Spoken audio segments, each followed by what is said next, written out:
Elul Tavshin Ein Gimel, where Teres Menachem Sefer Mamar Tavshin Yud Aleph Tavshin Yud Beis, in the Mamar Simchas Torah Tavshin Yud Beis, Lehavin Inyan Simchas Torah. We are on page Kuf Nun Beis.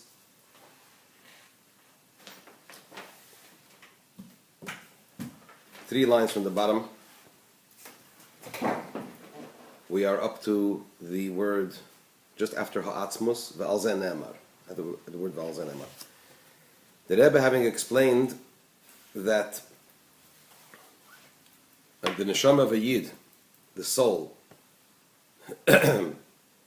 is an entity, a type of existence which even when it comes down here, when it comes down here into this physical world and clothes itself in the body of the person, it becomes an independent existence, whereas the Torah, when it comes down here, remains obviously united with Hashem. Therefore, it is specifically the soul, as it is clothed in the body, that is the one that ultimately fulfills the purpose, the intended purpose in creation, which is to make a dwelling place for Hashem down here. And the Rebbe now goes back to the verse on which he based this explanation, and that is the verse in Yeshaya, which says,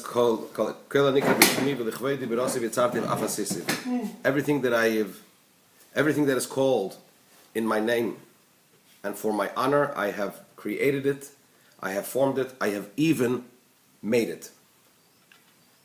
Shmi, Hashem's name is Shem Havaya, Yud Kivavke, Kveidir is a reference to Torah.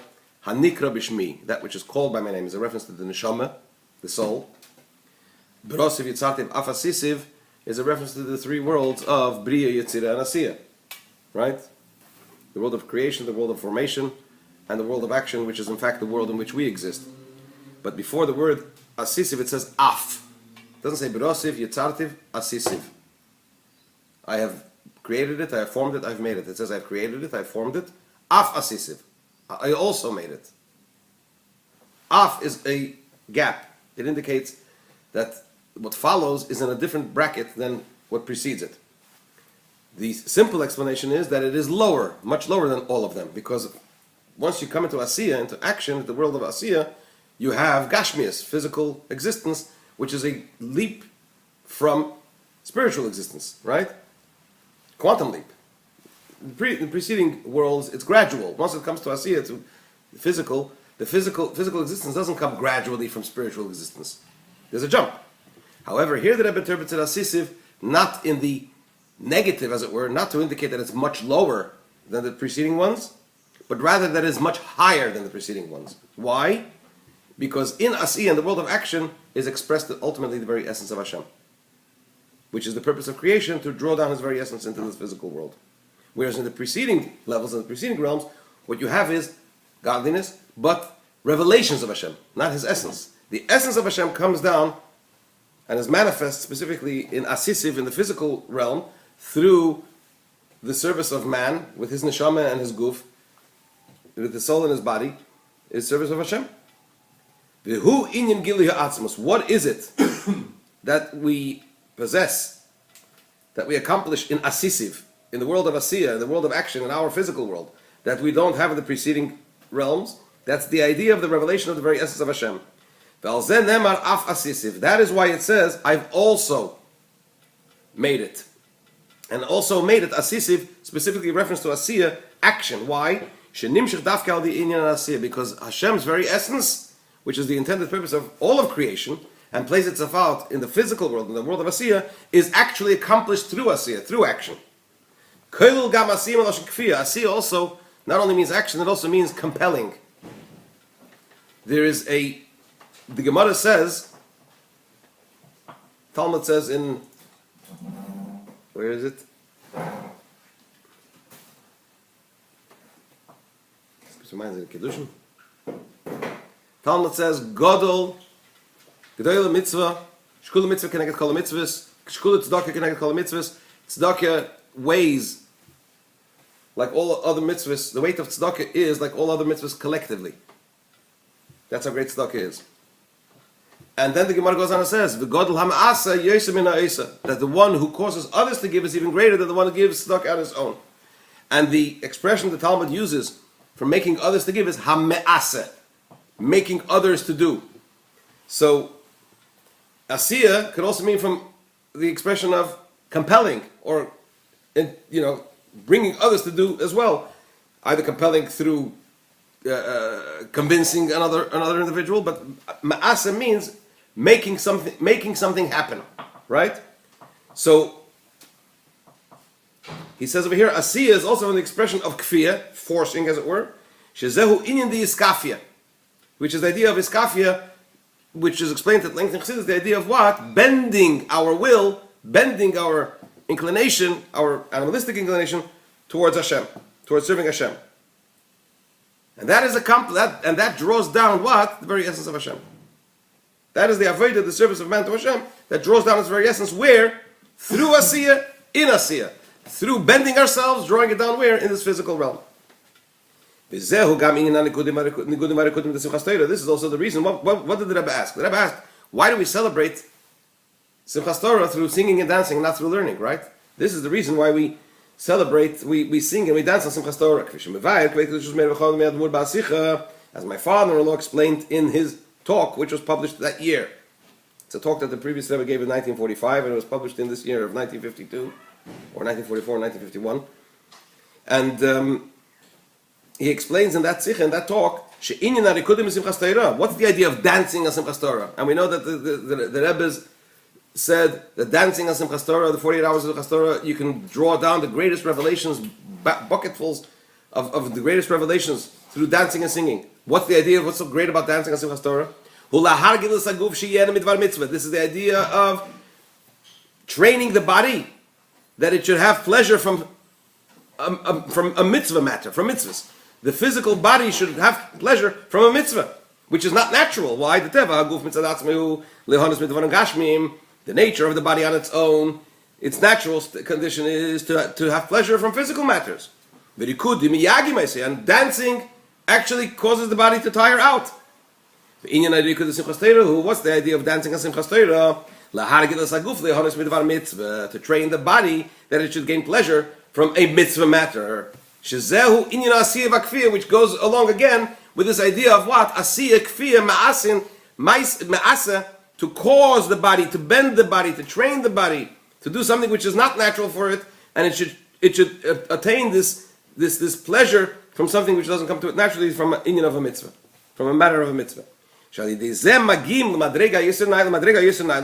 Through this training of the body, through bending the body's natural tendencies, we reach the greatest levels, the highest levels, the afasisiv, which is hinted upon in this addition that the word af comes to denote, that asisiv reaches where? Something which is completely different and beyond Briya and Yetzirah that precedes it, which is what? The revelation of the very essence of Hashem.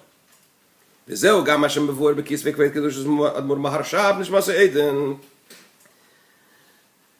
a Talmud. The Talmud says in Kiddushin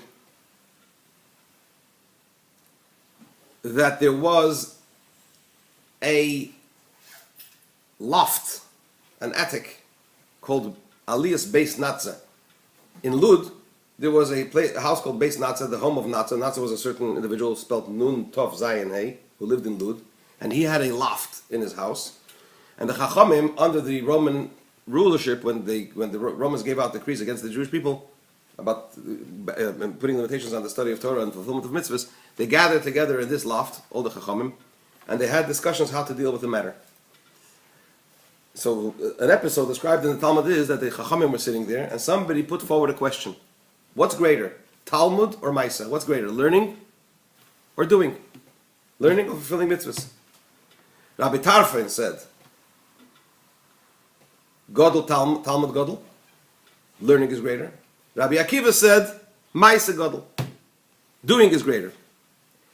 So all the other Chachamim that were there, they responded by saying, Godel Talmud, Shemei V'li Maisa. Talmud is greater because it brings a person to do the mitzvahs. That's the Talmud. So generally speaking, we know that Talmud learning is greater. That's the rule. So the Rebbe says like this. This is also that which is explained in the writings of the Rebbe Rashab, the fifth Lubavitcher Rebbe. who is the father of the Rebbe's father-in-law, the father of the previous Rebbe, he writes, the Rebbe says in brackets, and so far I haven't found this idea anywhere else in Chassidus. I only found it in one place in the writings of the Rebbe Rashab that I'm referring to here. What does he write, the Rebbe Rashab? That's so novel. Even though during the entire year, what is greater? Learning is greater. Why? Because it brings a person to do, so you end up having both learning and doing. Nevertheless, in Tishrei, says the Rebbe Rashab, in the month of Tishrei, Maise Godel, action is greater. A Chiddush of the Rebbe Rashab. And he qualifies it. How does he explain it? Why? Because in the month of Tishrei, the main focus of the service of man to Hashem in the month of Tishrei is concerning action. Is in the realm of action doing. Gam miloshen kfiyah, including also what? The interpretation that the Rebbe just gave, that Maisa also means kfiyah, bending the natural tendency of the body. Iskafia. Vizeu. Now he comes to the conclusion. Vizeu atam she'evin hasimcha d'simchas Torah hilei yadei al. This is also the reason why the way we celebrate on Simchas Torah, the way we rejoice on Simchas Torah, is not through learning, but specifically through song and dance. This is the idea of action and bending the body. To train the body, specifically to have pleasure from what? From the action of a mitzvah. So that's why we celebrate Simchas Torah with singing and dancing. Now the Rebbe goes on and explains even more this focus on specifically on the body. And he says something very interesting here. What's the idea behind this? Dihine. You know that there is a big discussion between the Rambam and the Ramban. What is the ultimate state in which we will exist when Mashiach comes? Everybody agrees that there will be the resurrection. All the dead will become alive again. The question is whether ultimately the neshama will leave the body ultimately, and it'll be a spiritual life, or no, we will live forever in the physical sense. So this is a discussion between Rambam and the Ramban. The Rambam says ultimately the neshama leaves the body even after Mashiach comes. After the resurrection, the neshama leaves the body, and the ultimate state is neshamas without bodies. The Ramban says no, the other way around. That the ultimate state is the neshama in the body, and we will live forever. And Chassidus goes along with the Ramban. So this goes along, this idea that Rebbe discusses here goes along that concept.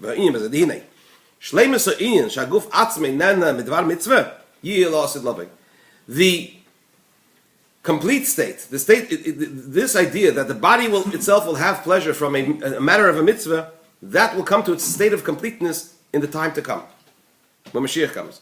When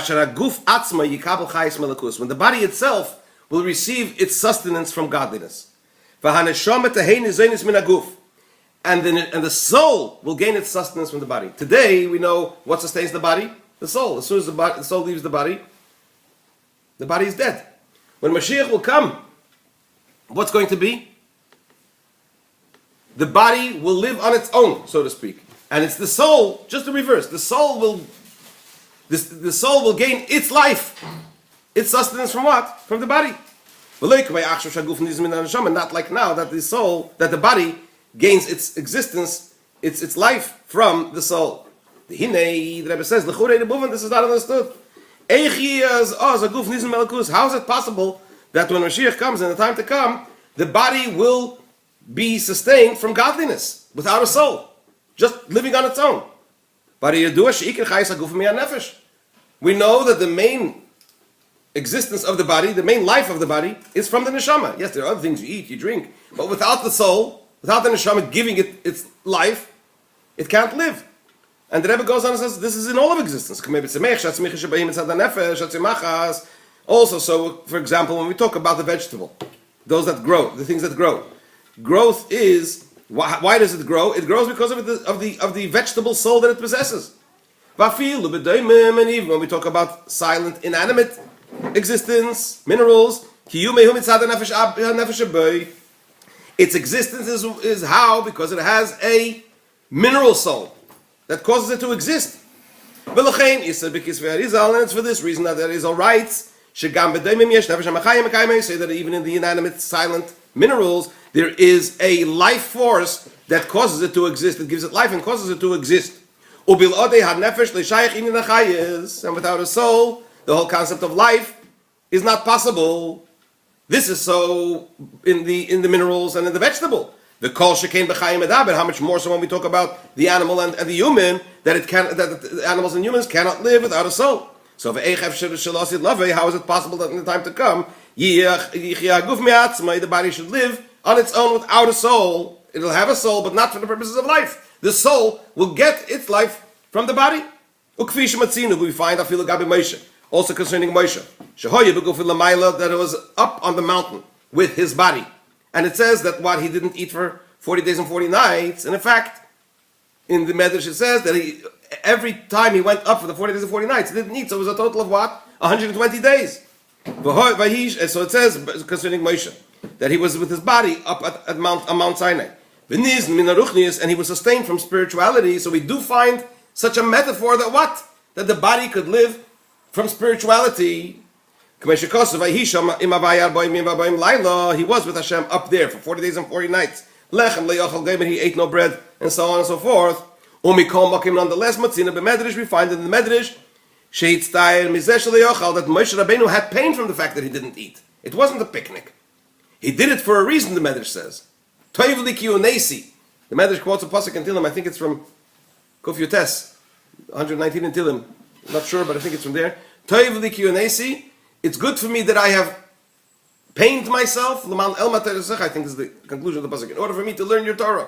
Which means to say that Moshe Rabbeinu came up onto the mountain to receive the second luchos, the second tablets. He also received not only the written Torah, he received the oral Torah, he received the Mishnah, the Talmud, the Medrash, everything.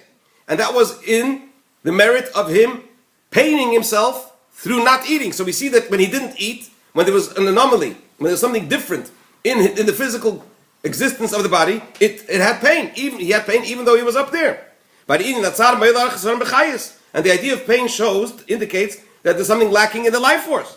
We also find concerning Elijah the prophet, he also didn't eat. You know the story when he challenged Achav and the Nevi Abal, the prophets, the idolatrous prophets, with the story with the altar, whose offering will be accepted by Hashem.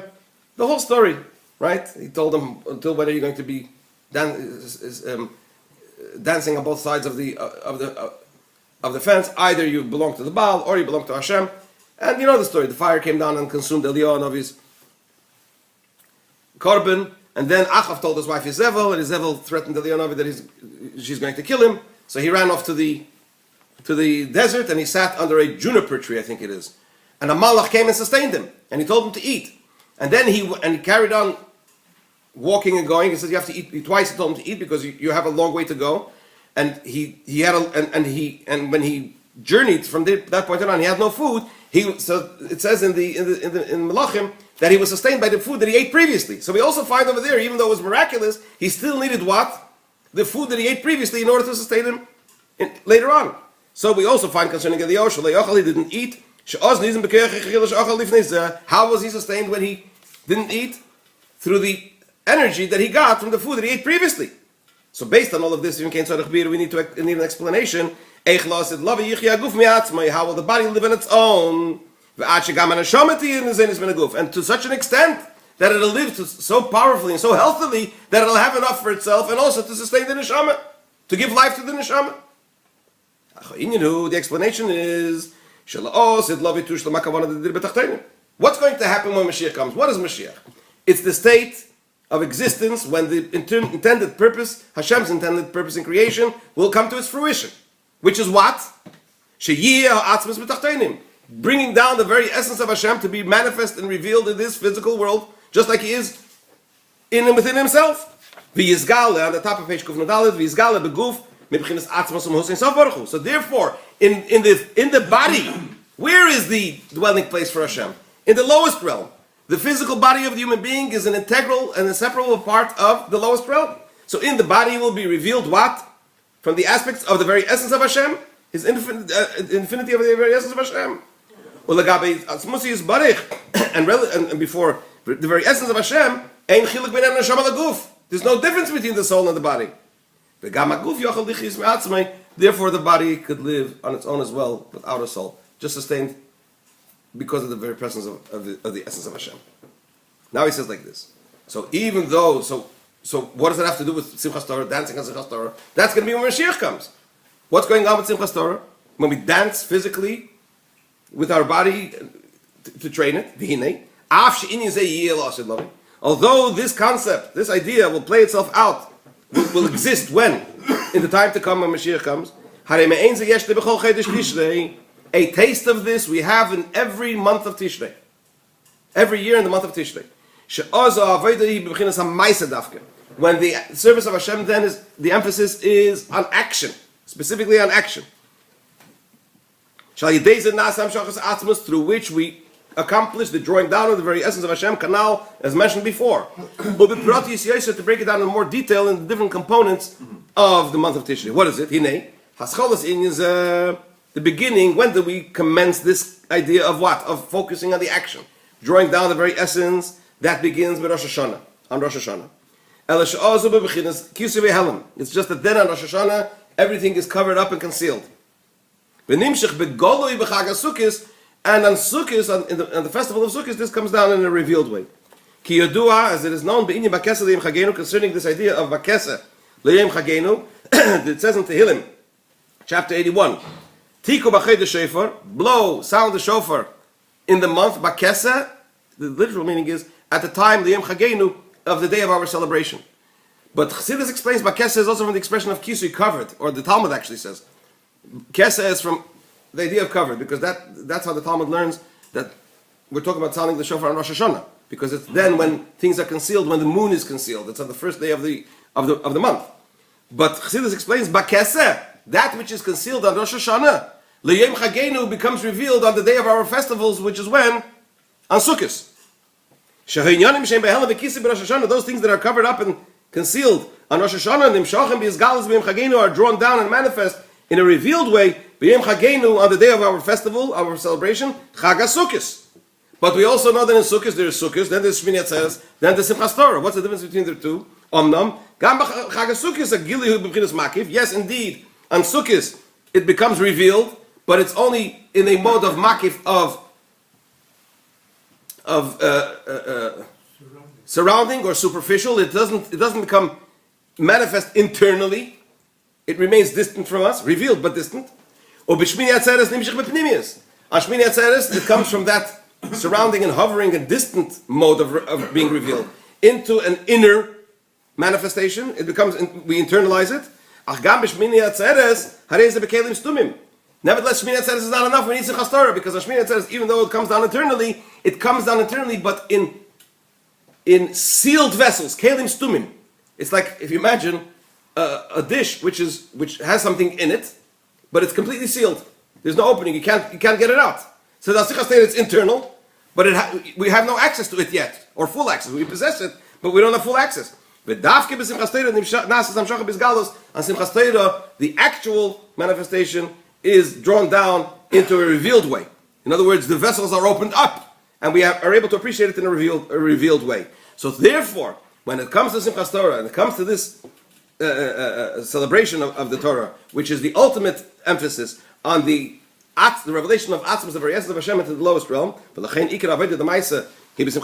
the main mode of serving Hashem on Simchas Torah is through action, and the main service of Hashem in action, to do it, the emphasis specifically on action, obviously in action, is specifically on Simchas Torah. The Jewish people make the Torah happy, which means to say they draw the very essence of Hashem into the Torah. How? Through singing and through dancing and singing. And from Simchas Torah, this idea is drawn down and revealed Al Kol Hashana Kula for the entire year. That concludes this wonderful Maimon.